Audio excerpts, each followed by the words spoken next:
పంటలు పంచిన అనుబంధం విరిసే తెలుగింటి ఉగాది.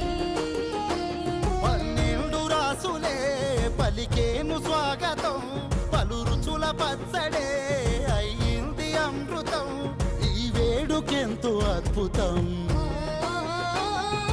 కోయిల పాటల సంగీతం, కొమ్మారెమ్మల కోలాటం పలికే సరి